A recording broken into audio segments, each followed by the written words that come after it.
Welcome to another episode of Life and Whiskey. As always, I'm Jordan. Today, we are going to look at one of the bottles that has been very difficult for me to find and to finally cross off my hit list. The Henry McKenna 10-year bottled and bond.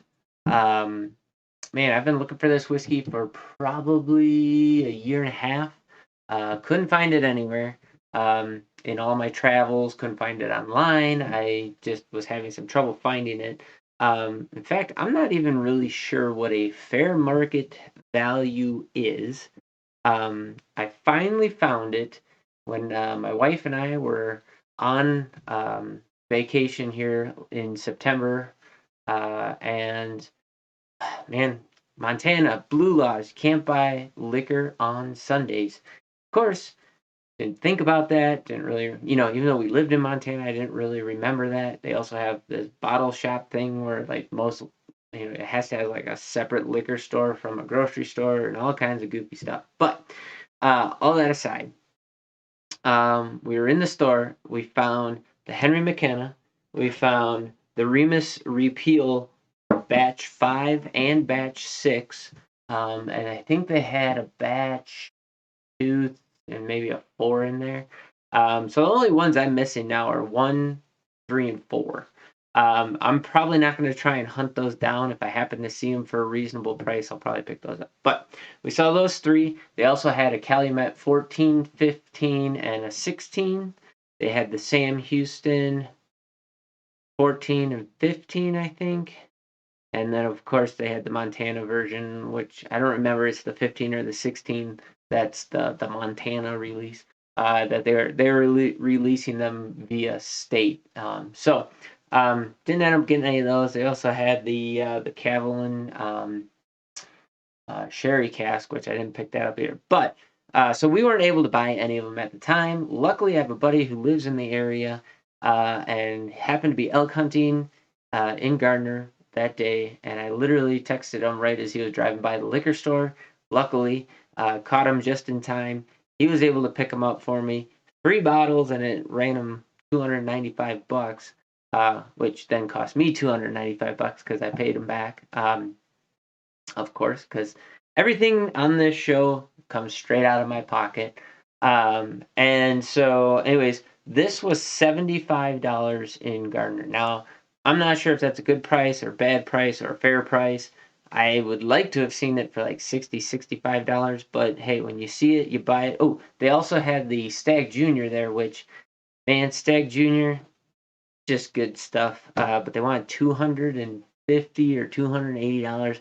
All right, nothing's that good. So forget that noise.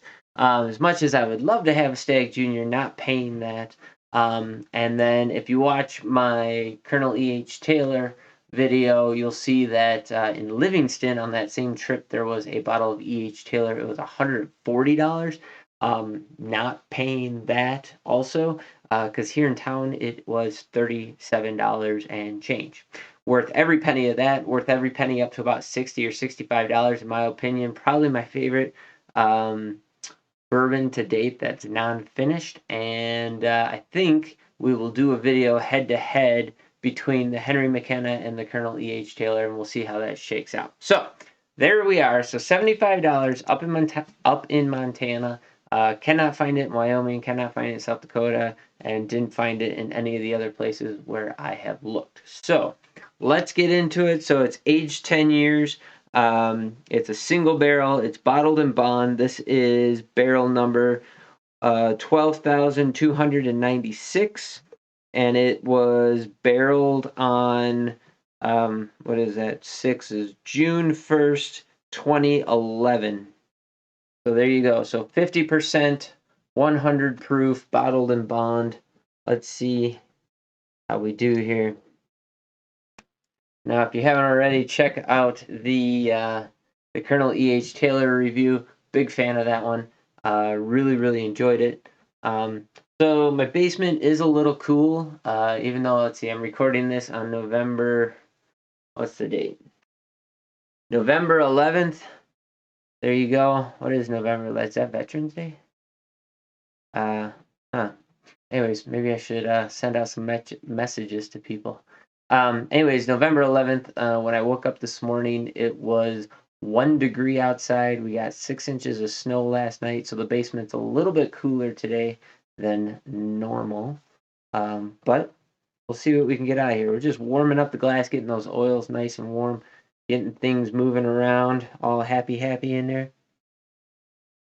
So on the nose, I get ethanol.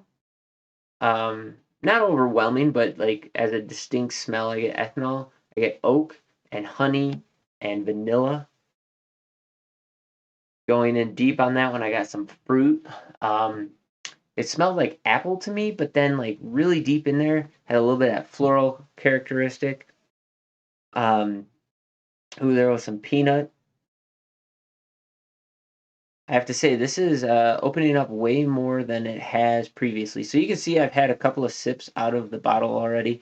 Um, and the ones that I had, it was proofy, and the flavor characteristic was just kind of meh. So we'll see if this changes. And again, remember this is a single barrel product, so it's going to vary a little bit from barrel to barrel. You never know what you're going to get. Some might be better than others. I'm getting a lot of peanut now in the nose. Peanut and floral, um, almost a Buffalo Trace profile. A little bit of toasted marshmallow in there. Man, that's actually pretty good on the nose. Much better than previously experienced. Let's see how it goes on the taste. First whiskey of the day. Proof hits you right away. Proof up front. Okay, that's exactly how it hit me before. So the proof, it drinks hotter than it actually is. Granted, first whiskey of the day, so not really acclimated to the proof, but the ethanol hits forward as a sharp ding, and then there was a bit of oak in there, some sweetness, some graham cracker in there, some honey. I have to say the end of the mid palate through the finish was a bit flat and watery, fairly thin. Um, Not really what you expect out of something at 100 proof and with a 10-year age statement. But that was the first sip, so we'll see if maybe in the second sip it builds up a little bit more of that characteristic. Plus, a lot of things were running through my head at the time when I took that sip, so I didn't really get a chance to focus on it all that great. But on the nose, it smells thin and light. Like all those nosing characteristics that I got were very thin, watery thin in the nose, nothing dense and heavy and oily and clingy at all. Same with the flavor profile because that ethanol hit you right away as the first thing. It thinned out the rest of the flavor characteristics for me, so there wasn't that oily, clingy finish. It was fairly dry on the tongue. It smells good. I mean, it does smell good. It just smells thin. Let's go back in and see if I can walk through his flavor profile a little bit better here.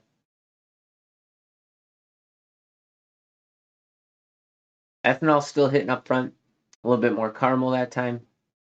Peanut dust moves into a sweet caramel vanilla, caramel honey in the middle there. Lots of graham cracker towards that finish. Lots of barrel spice on this for me. So I get both proof and kind of a tannic spiciness, kind of finishing things out. Um, this is the first Henry McKenna I've ever tasted, so I do not know if that's kind of the signature profile that they're going for, if that just happens to be this barrel. But I will say this particular whiskey is fairly sharp and bitey. Between the bitiness of the ethanol, I mean, for 100 proof, I would say if you gave me this blind that this was like 110, 115. And then the tannic bitterness that is coming through in that finish, that oaky tannin, that also has a bit of a kick to it, kind of mixed with the proof. And, if you want to say there's some black pepper spice there, some heat down in your chest. So here's what I have to say. This is not my flavor profile. It's not a bad whiskey. I definitely would not buy another bottle at $75. If it was maybe $40 or $50, I'd probably pick up another one of these, especially being a single barrel. Maybe it's just this bottling, I don't know. Um, but it is, 10 years, that's a pretty long time for a bourbon.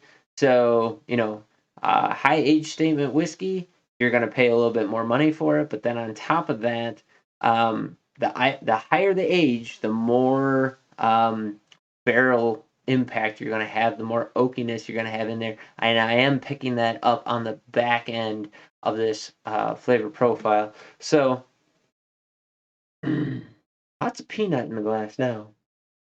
That floralness kind of disappeared, and it's kind of there too still. Last sip, let's just give her a go. Proof tamed down on the third sip a little bit. It's still there. It's still bitey. Like it bites like a. It's proof forward. It bites like a young whiskey.